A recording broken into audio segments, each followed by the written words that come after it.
Hello friends, this is Mohammad Hashim, electrical engineer based in KSA. Today we will discuss the importance of ground fault protection as per SBC 401 and NFPA 70B.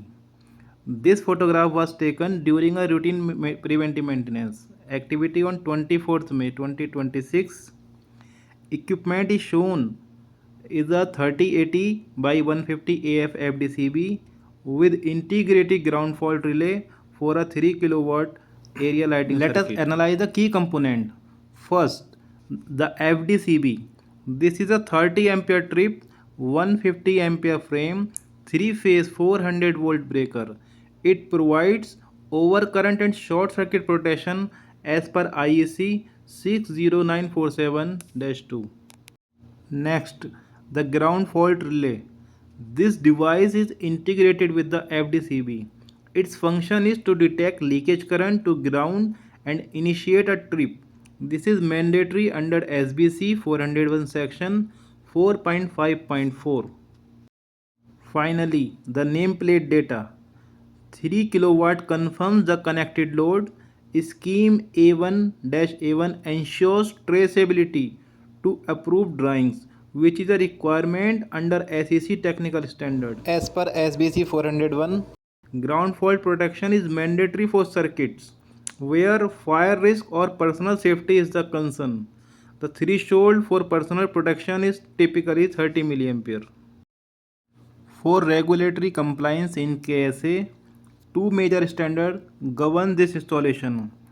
First, SBC 400, Saudi Building Code, Electrical Section 4.5 mandates proper grounding and ground fault protection for all distribution board feeding public areas. Second, NFPA 70B, which is the recommended practice for electrical equipment maintenance. Chapter 11 requires periodic inspection and testing of ground fault protection system. The preventive maintenance protocol includes 4 steps. First, visual inspection.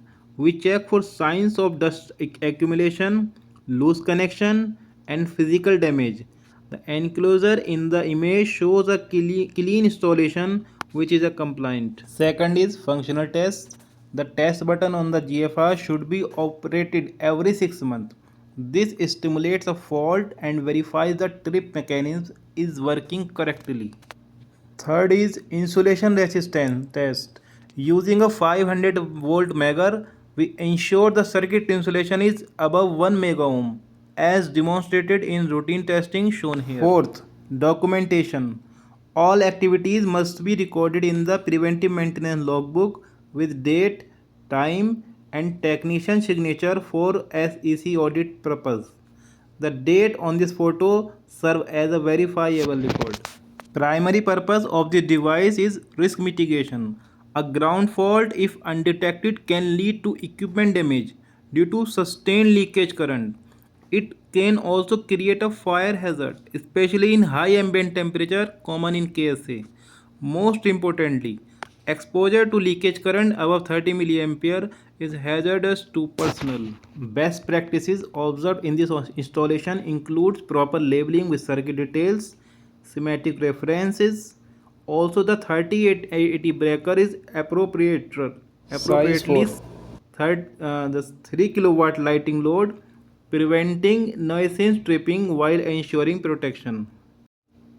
To conclude, a ground fault relay is not just a component, it is a critical layer of protection that ensures compliance with SBC 401 and SEC regulations, safety for personnel and property, and reliability of the electrical distribution system. Regular testing and documentation are not optional. They are fundamental responsibility of the maintenance engineering team. This practice significantly enhances system reliability and ensure a safe working environment.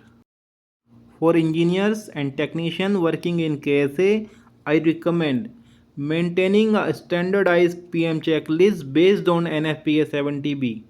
If you require a template, you may comment PM template. I will share a copy for your reference. Thank you for watching. Stay safe, stay compliant.